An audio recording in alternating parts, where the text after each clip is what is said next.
اے نوجوانوں کی جماعت، من استطاع منکم الباءۃ، جو تم میں سے اپنی بیوی کو کھلانے پلانے کی طاقت رکھے، ساتھ میں خواہشات نفسانی قوت شہوانی کی طاقت رکھے، وہ شادی کرے۔ ایک تیسری جگہ میں نبی کریم صلی اللہ علیہ وسلم نے فرمایا کہ تنکح المرء علی اربع، شادی عموماً کی جاتی ہے 4 چیزوں کو دیکھ کر: مال دولت، حسب نسب خاندان، خوبصورتی، دینداری۔ آپ نے فرمایا کہ دینداری کو ترجیح دینا، نہیں تو کامیاب و کامران نہیں ہو سکتے۔ فاظفر بذات الدین آپ نے کہا ہے۔ دوسری بات کہ میکسیمم ہمارے معاشرے میں شادی لیٹ سے کرنا فیشن سمجھا جاتا ہے، اسٹینڈرڈ سمجھا جاتا ہے۔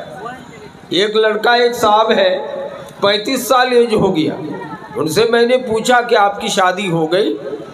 تو حیرت میں پڑ گئے کہ اسی عمر میں ہم سے پوچھ رہے ہیں کہ شادی ہو گئی، ابھی شادی کا عمر ہوا ہے۔ 35 سال میں بول رہے ہیں کہ ابھی شادی کا عمر ہوا ہے۔ اب جانتے ہیں کہ جتنی جلدی شادی کی جائے وہی بہتر ہے۔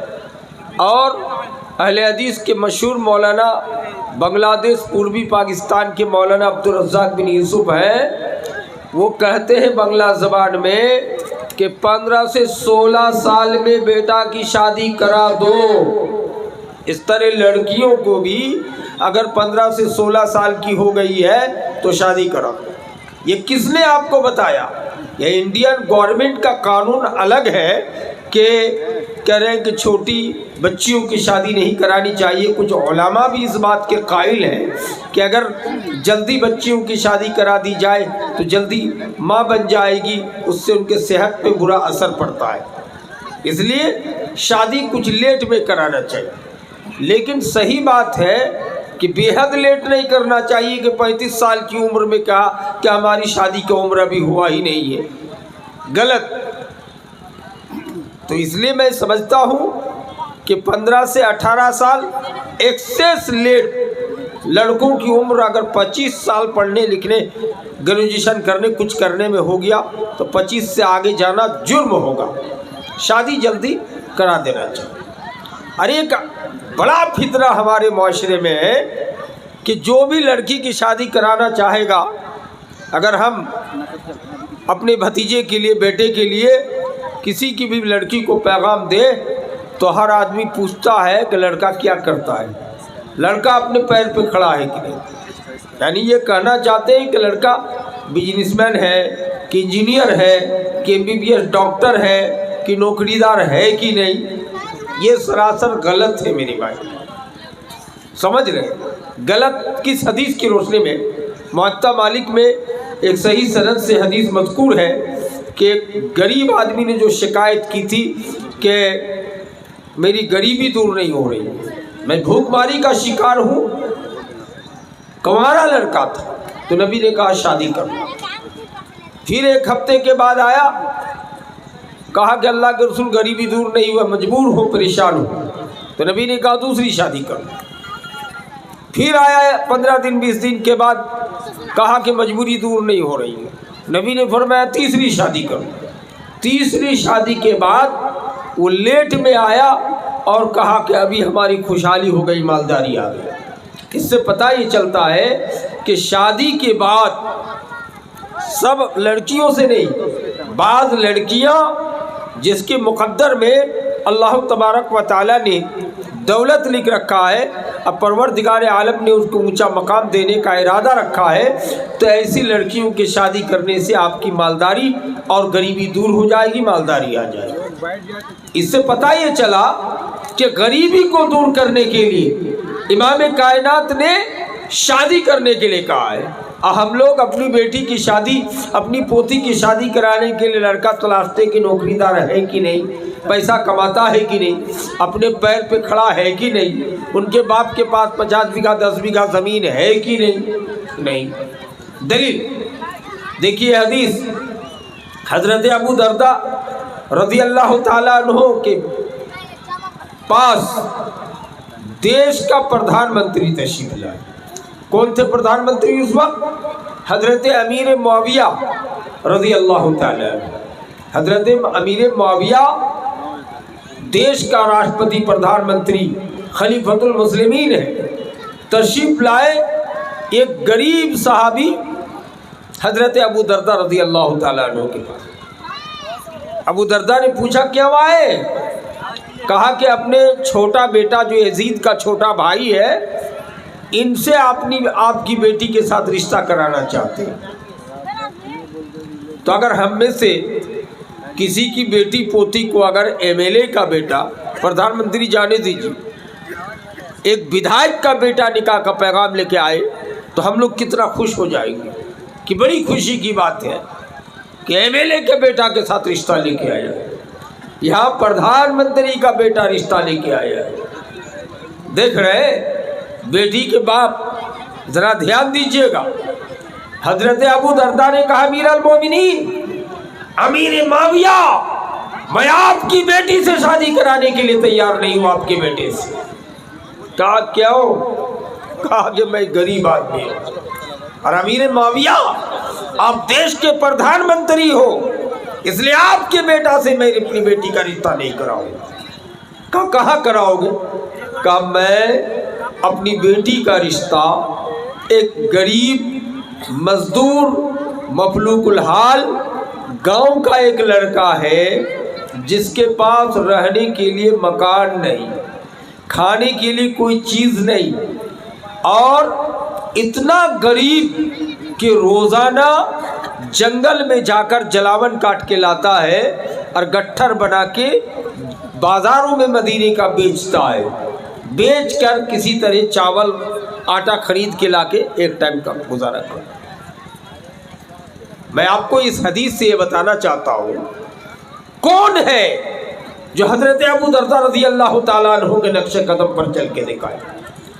بیٹی خوبصورت ہے، پڑھی لکھی ہے، اچھی ہے، اس بیٹی کا نکاح کا پیغام لے کر امیر معاویہ خلیفۃ المسلمین اپنے بیٹا کے ساتھ رشتہ کرانے کے لیے آیا ہے۔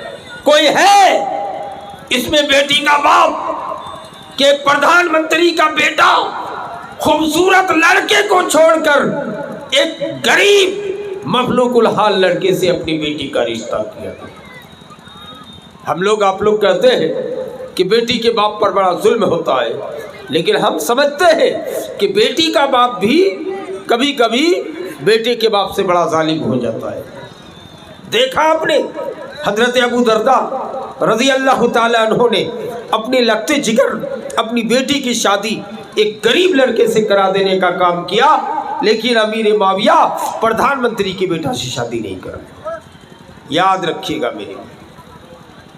اب بہو بنانے کی بات، حضرت عمر جیسے آدمی، وہ سب سے بڑے دوسرے نمبر کے خلیفۃ المسلمین ہیں، حضرت ابو بکر صدیق کے بعد، وہ رات میں گشت کرتے ہوئے ایک غریب بچی، دیہار کی بیٹی، جو ماں دودھ میں پانی ملانے کے لیے کہہ رہی تھی، لیکن بیٹی کہہ رہی تھی کہ دودھ میں پانی نہیں ملائیں گے، ماں بول رہی تھی کہ اللہ اس وقت عمر ابن الخطاب نہیں دیکھ رہے، اس لیے دودھ میں پانی ملا دو نا، 5 کنٹل دودھ 1 کنٹل پانی ملا دو، اچھا رہے گا۔ لیکن ایک 15-20 سال کی لڑکی، اس عورت کی بیٹی کہہ رہی ہے کہ اماں عمر نہیں دیکھ رہے ہیں، لیکن عمر کا رب اللہ تو دیکھ رہا ہے، اس لیے میں پانی نہیں ملا۔ حضرت عمر کو یادہ پسند آ گیا، حضرت عمر نے صبح ہی ماں بیٹی کو بلایا اور گارجین کو بلایا، کہا کہ اس لڑکی کو میں اپنا بیٹا کے ساتھ شادی کرانے کے لیے تیار ہوں، یعنی بہو بنا لوں۔ تو دیکھا اپنے لڑکے کے بعد بھی ذرا دھیان دیجیے، لڑکی کا معیار کیا دیکھا امیر المومنین عمر بن خطاب نے؟ دینداری، کہ ایک ایسی لڑکی جو کہہ رہی ہے کہ عمر سے میں نہیں ڈرتی ہوں، عمر کے رب اللہ سے ڈرتی ہوں، یادہ پسند آ گیا۔ امیر المومنین عمر بن الخطاب نے اپنی بیٹی کی شادی اس غریب دیہار کی بیٹی سے اپنی بیٹی کا رشتہ کرا۔ دونوں طرف سے گلو ہے ہمارے معاشرے میں، لڑکی کے باپ بھی اور لڑکی کی باپ بھی، دونوں طرف سے۔ یہ تمام باتیں بتانے کے بعد ہم کو کیا پتا چلا؟ اگر آپ کی بیٹی کا رشتہ آیا، لڑکا ٹھیک ٹھاک لگ رہا ہے، دارو نہیں پیتا ہے، لیکن غریب ٹائپ کا ہے، دیندار ہے، آنکھ بند کر کے شادی کرا کے دکھا دو۔ ذرا غور کیجیے میری بھائی، جب امیر معاویہ کے بیٹے سے شادی نہ کرا کے ابو درداء نے اپنی بیٹی کی شادی غریب لڑکے سے کرا دیا، اور حدیث میں ذکر آتا ہے کہ اس کے بعد وہ بہت مالدار ہو۔ اور اس سے پہلے جو حدیث سنا ہے کہ نبی نے 3 شادی کرنے کے لیے کہا، شادی سے برکات آئیں گی میرے بھائی، برکات و فیوز سے بھر دیا جائے گا۔ اس لیے یہ امیر و غریب کا سسٹم نہ دیکھو۔ اور لڑکے کے باپ کا اور لڑکی کی طرف سے خطرناک جہیز یہ بھی ہے، میں بارہا کہتا ہوں، جس کو علامہ ابن تیمیہ رحمۃ اللہ علیہ اہل حدیث کے بہت بڑے مولانا، بہت بڑے امام ابن تیمیہ ہے، اور انہی کے نام پر جامعۃ الامام ابن تیمیہ مدینۃ السلام چندر بارہ مشرقی چمپارن میں موتیہاری ضلع میں پڑتا ہے، جہاں کے فارغین تیمی لکھتے ہیں، علامہ ابن تیمیہ نے لکھا ہے کہ مال و دولت کی جہیز سے بھی خطرناک جہیز یہ ہے کہ ہر لڑکا کہے کہ میں خوبصورت لڑکی سے شادی کروں گا، یا ہر لڑکی بولے کہ میں خوبصورت لڑکا سے شادی کروں گی، یہ سب سے خطرناک جہیز۔ میرے بھائی، اگر ہر آدمی اپنے بیٹا کے لیے خوبصورت لڑکی تلاش کے ہیما مالنی کی پوتی کی طرح ہونی چاہیے، تو معاشرے میں جو کالی لڑکی ہے وہ کہاں جائے گی، جو بدصورت لڑکی ہے وہ کہاں جائے گی؟ میرے بھائی ذرا غور کیجیے، سب کو سندر چاہیے۔ شاعر کہتا ہے، حسن صورت چند روزہ، حسن سیرت مستقل، اس سے خوش ہوتا ہے نگاہیں، اس سے خوش ہوتا ہے دل۔ وقتی طور پر خوبصورتی آپ کو دیکھنے میں اچھا لگتا ہے، لیکن اصل خوبصورتی تو یہ ہے جس عورت کی، جس لڑکی کی سیرت اچھی ہو، چال چلن اچھی ہو۔ نبی کائنات صلی اللہ علیہ وسلم نے سیرت دیکھ کر کے اپنی بیٹیوں کا شادی کرانے کے لیے کہا ہے کہ سیرت دیکھو، صرف خوبصورتی پر مت جاؤ۔ لیکن آج ہم خوبصورتی پہ جا رہے ہیں۔ میرے بھائی، آپ نے خوبصورت لڑکی سے شادی کر لی ہے، لیکن سیرت اچھی نہیں ہے، بد چلن ہے، رانڈ ہے، بدتمیز ہے، فاحشہ ہے، کیا فائدہ؟ میرے بھائی، نبی صلی اللہ علیہ وسلم کے دور میں ایسا نہیں ہوتا تھا۔ حضور کے بعد ایک کالے کلوٹ صحابی تشریف لائے، منہ میں چیچک کا داغ ہے، سمجھ رہے، کالا ہے، موٹے موٹے ہونٹ ہے، دانت بڑی ہے، ایک دم خوبصورت بدصورت۔ کہا اللہ کے رسول، پورے مکہ مدینے میں کوئی مجھ کو بیٹی دینے کے لیے تیار نہیں، میری شادی کیسے ہوگی؟ نبی کائنات نے لکھ کر کے بھیج دیا کہ چلے جاؤ اسلام پور میں سب سے بڑے آدمی کے انجینئر صاحب کے گھر چلے جاؤ، انجینئر کی ایک خوبصورت بیٹی ہے، پڑھی لکھی ہے، ان سے تمہاری شادی ہو جائے۔ نبی بھیج گئے، چلا گیا۔ یہ کالے کلوٹ آدمی جا کے دروازے میں بیٹھ گیا، بیٹھ کر کے گارجن بڑے آدمی لڑکی کا باپ باہر نکلتے، کہ کون ہو تم؟ کہ فلاں۔ کس نے بھیجا ہے؟ کہ محمد صلی اللہ علیہ وسلم۔ کیا آئے ہو؟ کہتے کہ آپ کی بیٹی کو دیکھنے کے لیے آیا ہوں، شادی کرنے کے لیے۔ باپ غصے سے آگ بگولا ہو گیا کہ میری بیٹی حور کی طرح خوبصورت ہے، اتنی اچھی ہے، اور یہ کالا کلوٹ سنتھالوں مظہر سے بیکار ہے، منہ میں چیچک کا داغ ہے، موٹے موٹے ہونٹ ہے، کوئلے سے بھی کالا ہے، جاؤ میں تمہارے ساتھ شادی کرانا تو دور کی بات ہے، اٹھو بابو۔ یہ اٹھ کے جانے لگے۔ اور یہ ساری کہانی سیٹھ جی کی بیٹی گھر کے اندر سے سن رہی ہے، سمجھ رہے خوبصورت بیٹی۔ آج ہماری آپ کی بیٹیاں تھوڑا خوبصورتی سے مائل ہو کر غیر قوم کے ساتھ بھی بھاگ جاتی ہے، یا غیر مسلک و مشرب کے ساتھ بھاگ جاتی ہے، ہماری تربیت غلط تربیت کا نتیجہ ہے کہ ہماری بیٹیاں بھاگ جاتی ہیں. لیکن یہ کیسی بیٹیاں ہیں؟ سیٹ تیار نہیں ہے، یہ کالے صحابی کو اٹھا کے بھگا رہے ہیں اور بیٹی باہر نکل جاتی ہے. خوبصورت بیٹی، چاند کی طرح خوبصورت بیٹی باہر نکل کے کہتی ہے کہ ابا یہ آنے والا کالا ہے، آنے والے کے منہ میں چیچک کا داغ ہے، لیکن اس کو بھیجنے والا آمنہ کا لال محمد مصطفیٰ صلی اللہ علیہ وسلم ہے. لڑکی کہتی ہے کہ ابا ان کو واپس بلاؤ، اس کالے لڑکے جس کے منہ میں چیچک کا داغ ہے، موٹے موٹے ہونٹ ہے، دانت بڑی ہے، بدصورت ہے، لیکن میں اسی لڑکے سے شادی کرنے کے لیے تیار ہوں. ایسی بیٹیاں بنائے، تیار کیو، تربیت دیو ہے ایسی بیٹیوں کو کہ بیٹی باپ تیار نہیں ہے اس وجہ سے کہ کالا ہے، دیکھنے میں بدصورت ہے، لیکن بیٹی باہر نکل کے کہتی ہے کہ میں اسی کالے لڑکے سے شادی کرنے کے لیے تیار ہوں. کیوں؟ کہا یہ آنے والا کالا ہے، چیچک کا داغ ہے، لیکن بھیجنے والا محمد مصطفیٰ صلی اللہ علیہ وسلم.